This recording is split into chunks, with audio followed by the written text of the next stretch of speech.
here's what I gotta say about Super Mario Odyssey. And I'm actually going to start with my score first so you guys can kind of understand where I'm coming from. I'm giving this a 9 out of 10.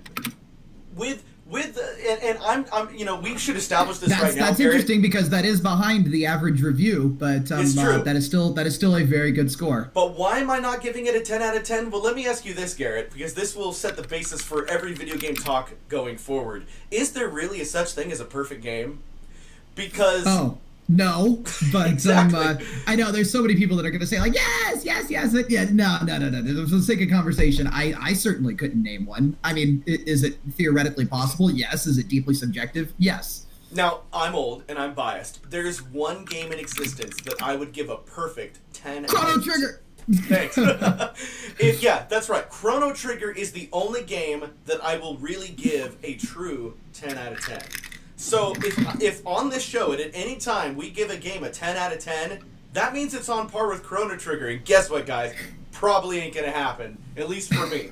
Garrett, you can give your own scores to things, but right now, I would say that Mario Odyssey is a 9 out of 10. On the basis, by the way, since you guys don't know my opinions on some of the older stuff, that I would give Galaxy 1 an 8 out of 10, Galaxy 2 a 7 out of 10, Super Mario Sunshine a 7 out of 10, and Super Mario 64 an 8 out of 10.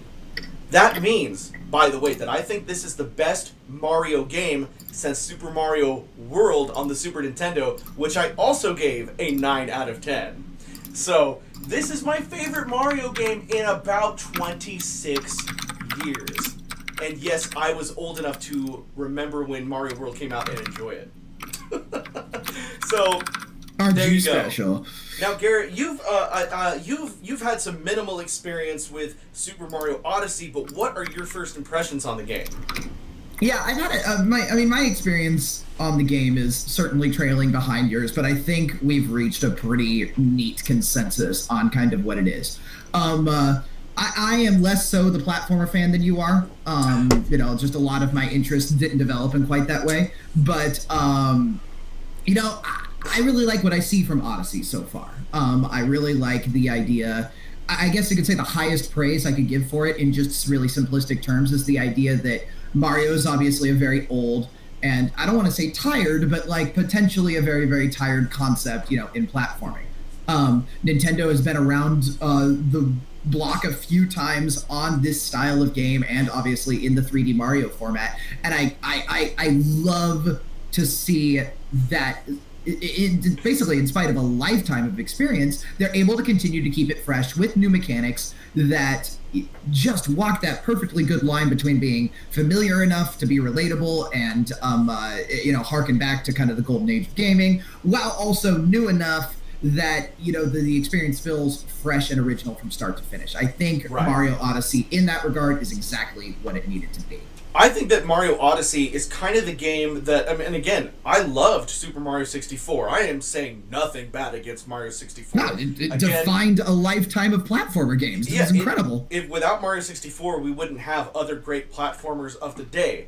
However, they didn't really make a true sequel to Super Mario 64. The next major Mario game was Sunshine, and I felt like, in my opinion, it kind of went in a direction that I didn't quite like.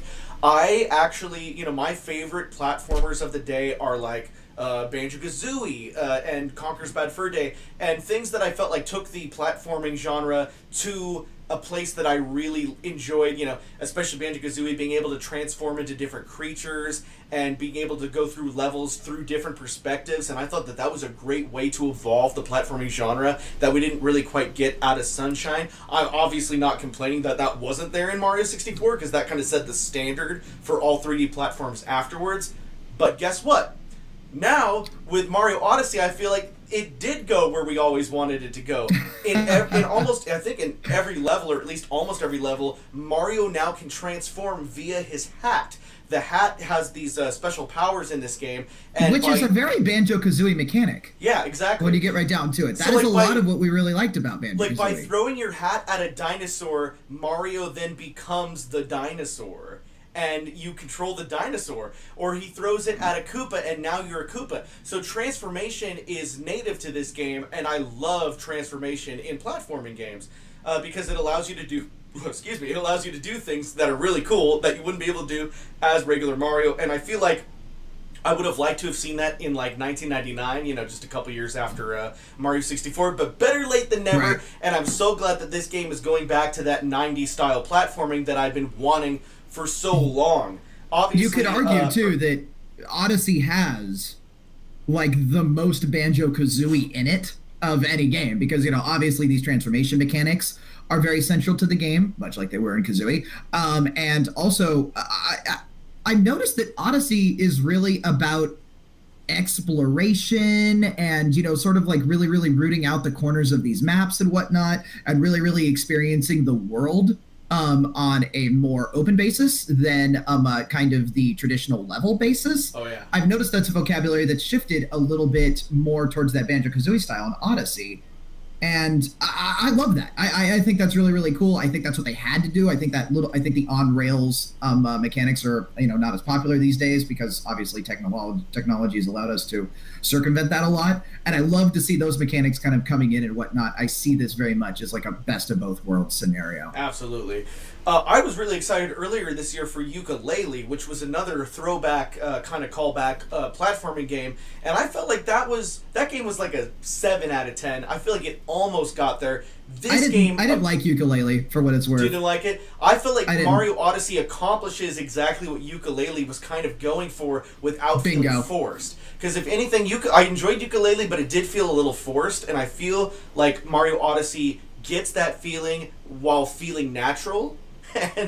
and right. it's just a much Yooka-Laylee was a little weird because I don't know, and it's so hard to describe like what Yooka-Laylee missed because it was approaching such a nuanced and very, very, very impossible, you know, sort of like a shoes to fill sort of situation.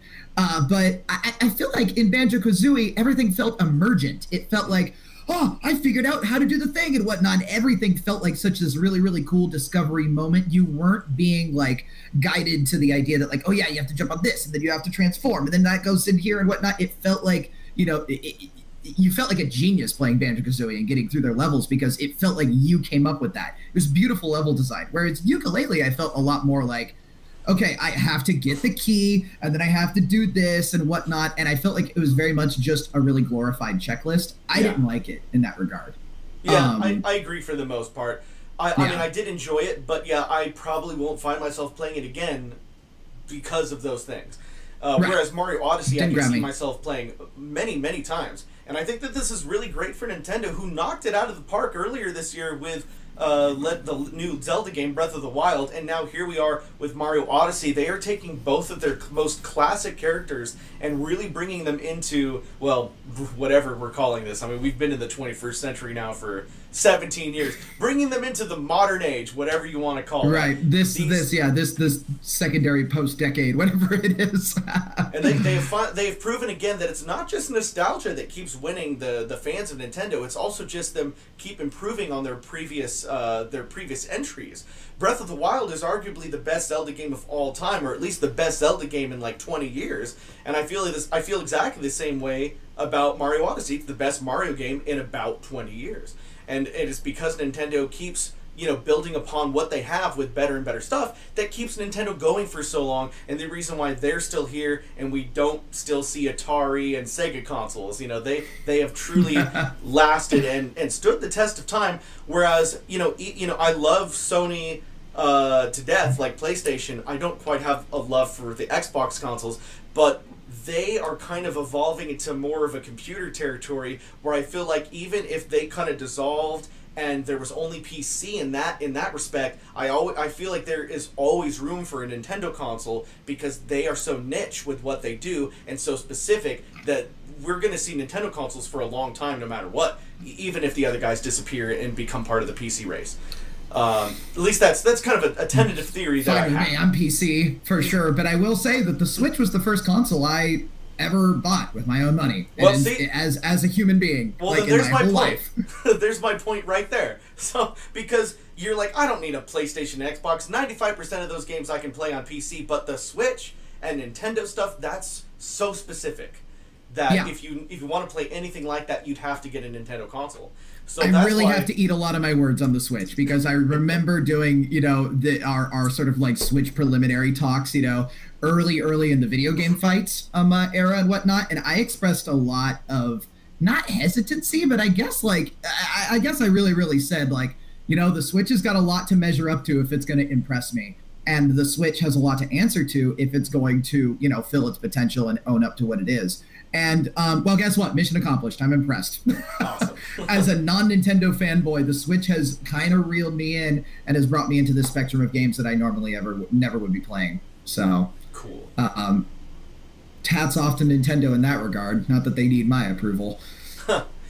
Yeah, absolutely. So, yeah, Mario Odyssey, it's got great action adventure platforming. To be specific, people like, it's not an action game. I mean, yeah, guys, define what action is, and just running around and stomping on stuff. Adventure game, not so much action, but definitely adventure. I'm really excited about the exploration platformer part of this, because this is moreover than almost any other Mario game has got that exploration part, which, again, from a Banjo-Kazooie centric standpoint, we keep coming back to, is what I really liked about that game. So now we're seeing what the Switch, as a remarkable piece of technology, can offer in terms of open era exploration. Sweet. Awesome. All right, guys. Good stuff. Well, Mario Odyssey comes out tomorrow, Friday, October 27th. So I give it a 9 out of 10. It's available for you. If you're watching this video tomorrow, then it's out today. Oh, look at that. Garrett out. I went over your video and it gave you your name. Cool. Now everybody knows who you are, Garrett. All right. Don't forget to watch our entire Video Game Talk podcast. And as always, please subscribe to the Rechalverse channel and hit that little bell thing that gives you the notifications. That way you actually see these videos. All right, guys. Thanks for watching. Bye-bye.